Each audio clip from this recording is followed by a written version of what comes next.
ناظرین، chief of army staff general Asim Munir social media کو شیطانی میڈیا کہتے ہیں۔ ان کا کہنا ہے کہ قرآن ہمیں یہ کہتا ہے کہ جب آپ کے پاس کوئی خبر آئے تو پہلے بتبینوا یعنی اس کی تحقیق کریں، لیکن سوشل میڈیا میں جو چیزیں آتی ہیں اس میں تحقیق کا آپشن نہیں ہوتا، بلکہ فارورڈ کا آپشن ہوتا ہے، کاپی کا آپشن ہوتا ہے اور اسی طرح کے دیگر آپشن ہوتے ہیں۔ برطانیہ میں حالیہ دنوں میں جو فسادات ہوئے اسے دیکھ کر آرمی چیف سید عاصم منیر کی بات میں وزن بھی نظر آتا ہے۔ اکثر آلات اور ایجادات بذات خود برے ہوتے ہیں اور نہ اچھے، بلکہ ان کا استعمال انہیں برا یا اچھا بناتا ہے۔ سوشل میڈیا بھی ایک ایسی ایجاد ہے کہ اسے اچھے مقاصد کے لیے بھی استعمال کیا جا سکتا ہے اور برے مقاصد کے لیے بھی، لیکن بدقسمتی سے ہمارے ملک میں تو اس کا منفی استعمال مثبت کی بنسبت بہت زیادہ ہے، اور خاکم بدہن یہ کسی وقت ملک میں کسی بڑے فساد کا موجب بن سکتا ہے۔ اندازہ کریں کہ برطانیہ جیسے وہ ممالک جہاں لوگ مہذب ہیں اور قانون پر سختی سے عمل کیا جاتا ہے، اس میں اگر سوشل میڈیا کا فیک نیوز لاکھوں لوگوں کو گمراہ کر سکتا ہے تو ہمارے جیسے ملک میں کیا ہوگا؟ انگلینڈ میں جولائی کے آخر میں اور اس ماہ کے شروع میں نسلی فسادات کی ایک لہر آئی تھی، جو کہ 29 جولائی کو ٹیلر سوئفٹ ڈانس اور یوگا پارٹی میں 3 نوجوان لڑکیوں کے المناک موت کے بعد شروع ہوئی۔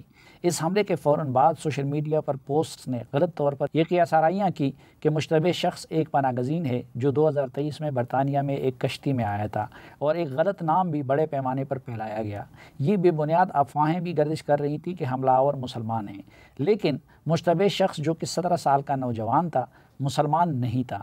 وہ ویلز میں روانڈا کے والدین کے ہاں پیدا ہوا تھا، اور اس حملے سے 24 گھنٹے سے بھی کم وقت میں یہاں تک کہ مشتبہ شخص کا نام جاری ہونے سے پہلے غلط نام کو صرف ایکس یعنی سابقہ ٹویٹر پر 30,000 سے زیادہ بار ذکر کیا جا چکا تھا، اور 18,000 سے زیادہ منفرد اکاؤنٹ سے شیئر کیا جا چکا تھا۔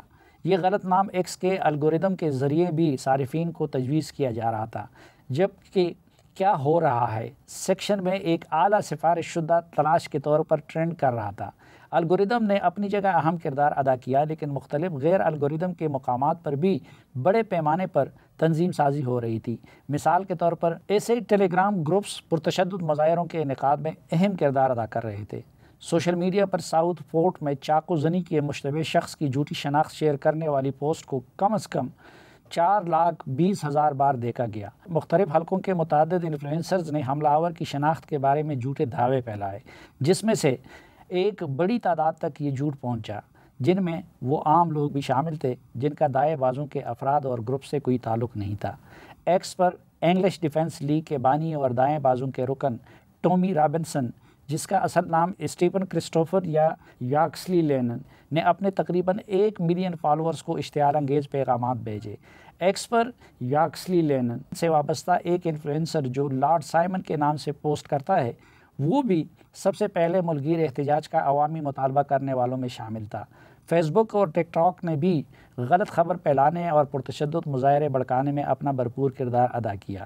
مشتعل ہجوم نے مساجد اور پناہ گزینوں کی رہائش گاہوں پر حملے کیے، گاڑیاں اور عمارتیں بشمول ایک لائبریری نظر آتش کیے، پولیس اہلکار زخمی ہوئے اور دکانوں میں لوٹ مار کی۔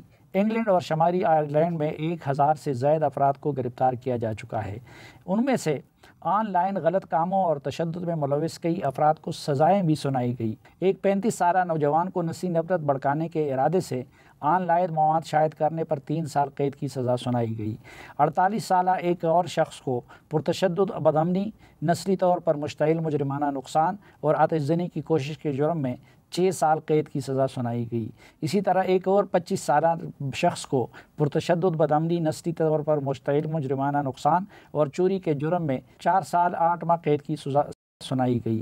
شمال مغربی انگلینڈ کے ایک 53 سالہ خاتون کو فیس بک پر یہ پوسٹ کرنے پر 15 ماہ قید کی سزا سنائی گئی کہ جنہوں نے کہا تھا کہ مسجد کے اندر موجود بالغ افراد سمیت اڑا دینا چاہیے۔ ایک 45 سالہ شخص کو اپنے آن لائن پیروکاروں کو پناہ گزینوں کے لیے مختص ایک ہوٹل کو آگ لگانے پر اکسانے کے جرم میں 20 ماہ قید کی سزا سنائی گئی۔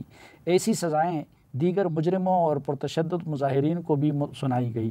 اس سلسلے میں ایک پاکستانی کو بھی پاکستانی پولیس نے حراست میں لے لیا ہے۔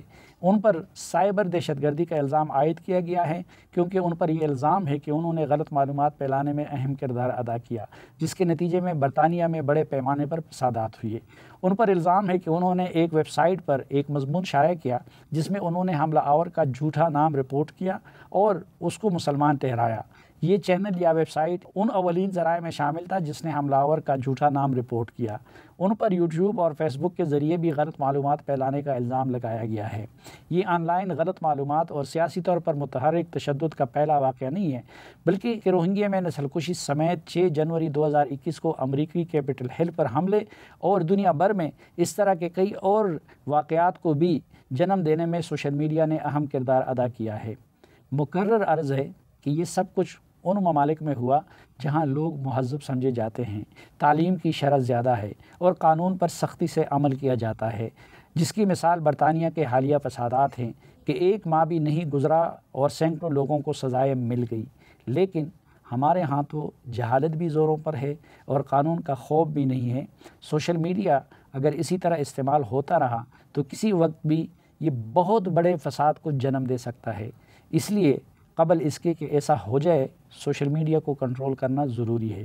مطلب ہرگز یہ نہیں کہ سوشل میڈیا پر پابندی لگائی جائے، بلکہ اسے قاعدے اور ضابطے کا پابند بنانا چاہیے۔